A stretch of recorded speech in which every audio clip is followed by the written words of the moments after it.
दोस्तों नमस्कार, कैसे हैं आप सभी लोगों का बहुत बहुत स्वागत है। मैं हूं डॉक्टर ललित और जिस पल का आपको बेसब्री से इंतजार था, जिसके लिए आप सब लोग परेशान थे कि कब होगा सीटेट, तो फाइनली उसका डेट आ चुका है। ऑफिशियल अनाउंसमेंट हो चुका है।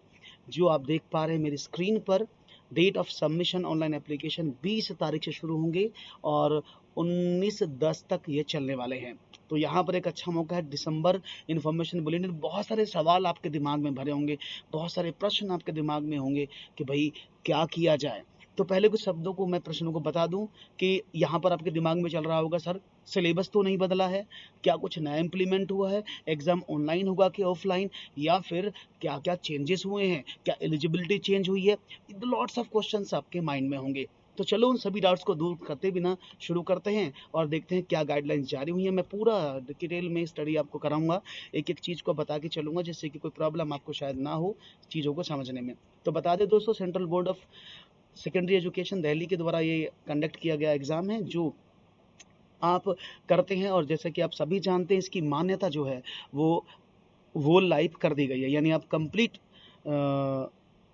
लीज को पूरे जीवन भर अपने लिए यूज़ कर सकते हैं। ये तो आप सबको पता है पहले से ही, वो गाइडलाइन पहले ही जारी हो चुकी हैं। अब बात करते हैं नई गाइडलाइंस क्या जारी हुई हैं, जिनसे हम आज आपके साथ डिस्कस करेंगे। तो देखो, सीटेट में अगर हम बताएं आपको, सीटेट की ऑफिशियल वेबसाइट यही है जहां पर ये नोटिफिकेशन आ चुका है। इसका लिंक मैं सर्टिफिकेशन में दे दूंगा, लेकिन अभी बहुत जल्दी में आपको मैं सब चीज़ें बताना चाहूँगा, जिससे कि आपको एक एक चीज़ क्लियर हो जाए और चीज़ें समझ में आ जाएँ। ऑनलाइन मोड में आपको फॉर्म सबमिट करना होगा, कोई प्रॉब्लम नहीं है। पासवर्ड पॉलिसी आप अच्छी तरह से जानते हैं क्या करना, उसमें मुझे कोई ज़्यादा बताने की आपको आवश्यकता नहीं पड़ेगी, ऐसा मुझे लगता है। क्योंकि जो काम की चीज़ें हम पहले उन पर चलते, जो आपके दिमाग में आ चुकी हैं, जिनमें आपको प्रॉब्लम हो रहा है, पहले उन पर चलते हैं, है ना। तो देखते हैं आपका जवाब आखिरकार इसके लिए क्या है। तो सबसे पहले बता दें दोस्तों, एग्जामिनेशन फ़ी के बारे में बताएं तो एग्जामिनेशन फ़ी वही है, जनरल ओबीसी के लिए 1000 रुपीज़ पेपर 1 2 कोई एक अगर आप देंगे, और अगर आप बात करते हैं पेपर 2 के लिए, तो यू हैव टू पे this amount, that is the 1200 rupees for both of the papers. And अगर आप बात करते हैं SC ST के लिए, तो 500 रुपये एक पेपर की, दोनों पेपर की 600 रुपये। इसके साथ साथ ये आपको ऑनलाइन पे करना होगा, जिससे कि आपको ऑनलाइन पे करके चीज़ें पता लग जाएंगी। इसके साथ साथ अगर हम बात करते हैं ऑनलाइन सबमिशन के बाद, तो यहाँ पर आते हैं, तो यहाँ पर जो इम्पोर्टेंट चीज़ें हैं मैं उन्हीं पर डिस्कस करूँगा। मैं फालतू की बात आपसे भी नहीं करूँगा, क्योंकि अभी इतना टाइम नहीं है कि आपको कंप्लीट बुकलेट यहाँ पर दिया है, जिससे कि बहुत सारे डाउट आपके जो मन में हैं उनको मैं शांत कर पाऊँ, और उन्हीं पर ही मैं वापस चलता हूँ। तो यहाँ पर सीधी बात करते हैं और देखते हैं क्या होगा। देखिए, schedule and mode of the exam, सबसे पहले बता दूं, आपका जो मोड ऑफ द एग्जाम है वो कंप्यूटर बेस्ड टेस्ट होगा। यानी बिल्कुल सही आपने सुना है, CBT, यानी एग्जाम होगा कंप्यूटर बेस्ड टेस्ट। यानी अब की बार आपको सारा पेपर कंप्यूटर पर देना पड़ेगा। आप यूज नहीं कर सकते, यानी पहले प्रॉब्लम होती थी, इसी से वजह से ये एग्ज़ाम देरी से भी हो रहा था, क्योंकि आपको यहाँ पर बता दें, CBT एग्ज़ाम होगा पेपर शिफ्ट पेपर 2 में। तो कोई एक डेट फिक्स नहीं है एग्ज़ाम की। तो जब एग्ज़ाम होगा तो 16/12 से 13/1 तक, यानी ये 15 दिन सिलसिला चलेगा एग्जामिनेशन का, जो शिफ्ट 1 और शिफ्ट 2 में अलग अलग चलेगा। ठीक है ना। दोनों पेपर के लिए आपको बता दें अलग अलग शिफ्ट चलेंगी। और इसमें आपको बता दें, mode of the application submission online होगा, बिना ऑनलाइन के। तो एक तो डाउट क्लियर हुआ आपका, 9:30 से 12 बजे एक शिफ्ट होगा, और 2:30 बजे से 5 बजे दूसरा शिफ्ट आपका लिया जाएगा। ओके, अब यहाँ पर पेमेंट की बात करें तो ये तो चीज़ समझ में आ रही है आपको।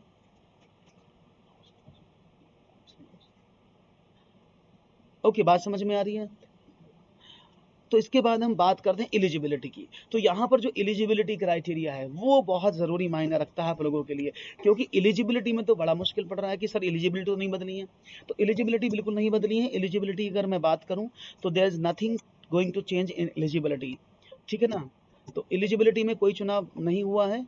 और आपको बता दें कि यहाँ पर एलिजिबिलिटी, सर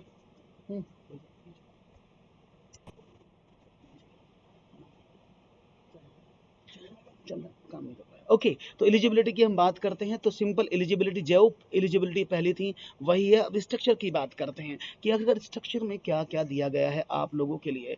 तो स्ट्रक्चर क्या है, तो all question in sit-up will be multiple choice, सारे क्वेश्चन मल्टीपल चॉइस होंगे। हर किसी क्वेश्चन के लिए आपको एक क्या दिया जाएगा, एक आंसर मोस्ट अप्रोप्रिएट किया जाएगा, और वही आपको आंसर देना होगा और उसी का आपको मार्क्स मिलेगा, ठीक है ना।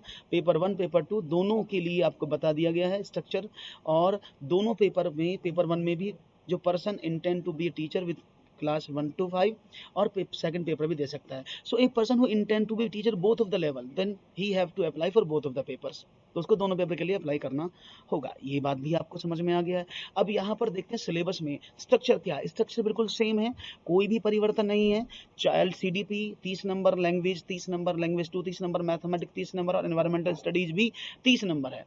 अब इसमें नेचर की बात करते हैं, तो नेचर में क्या है कि the item on child development and pedagogy will focus on the educational psychology of teaching learning relevant to age group of 16 to 11। अगर हम पेपर 1 की बात करते हैं, क्योंकि 6 से 11 वर्ष का बच्चा कक्षा 5 तक पढ़ता है ना, तो इसमें आपको जो डिफिकल्टी लेवल भी मिलेगा, सब कुछ मिलेगा, तो वो 10 तक का होता है, तो आप सब जानते हैं, और अब तो वैसे भी डे बाय डे लेवल बढ़ता जा रहा है, तो ये आपको समझिएगा।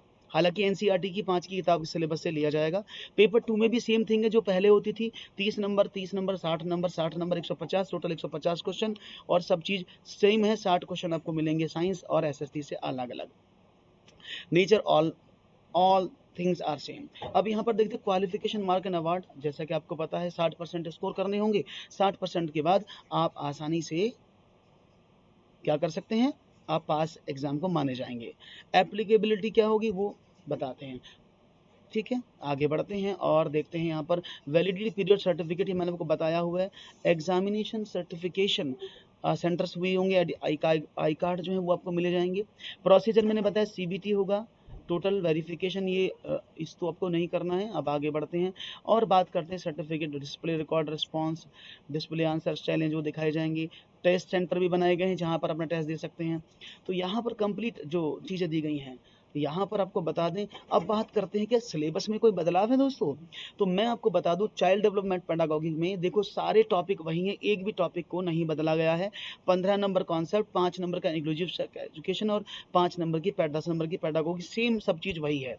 इसके साथ साथ अगर हम बात करते हैं लैंग्वेज में भी कुछ नहीं बदलाव हुआ है। स्पेशली मैं बताऊंगा आपको मैथमेटिक्स में एक एक पॉइंट में कोई भी बदलाव नहीं है, यानी geometry, shapes, solid, around numbers, addition, subtraction, multiplication, division, measurement, weight, volume, data handling, यानी कुछ भी चेंज नहीं हुआ है सिलेबस में। लेकिन हाँ, सारी 8 की 8 यूनिट भी पेडागोगी की वही है, सेम एनवायरमेंट स्टडी में है। तो अभी सिर्फ मोड में क्या बदला है, इसका लेवल, पूछने का तरीका बदला जाएगा। तो सारी चीज़ें यहाँ पर है। स्पेशली मैं इसकी एलिजिबिलिटी पर आपको अलग वीडियो लेकर आऊँगा। ये मैंने कंप्लीट आपको बता दिया है, तो मुझे लगता है कि ये कंप्लीट जानकारी आपको मिल गई होगी। तो एग्जाम में कुछ बदलाव ज़्यादा सिलेबस में नहीं हुए हैं। पहला क्वेश्चन था कि एग्जाम में कितने बदलाव हुए हैं, एग्जाम में कोई भी चेंज नहीं है, यानी सिलेबस कुछ भी नहीं बदला है। मोड और CBT हो चुका है, एलिजिबिलिटी क्राइटेरिया वही है, और समय समय पर जो भी चीज़ मुझे मिलती रहेगी मैं आपको अपडेट करता रहूँगा। तो जल्दी से चैनल को सब्सक्राइब करना ना भूलें और इसको लाइक करके आगे बढ़ें। बहुत बहुत शुक्रिया आप सबका जुड़ने का। थैंक यू वेरी मच, नमस्कार। और चैनल को सब्सक्राइब करते रहें, लगातार आपको वीडियो मिलते रहेंगे। Thank you very much and have a nice day. शुक्रिया, नमस्कार दोस्तों आप सभी का जुड़ने का।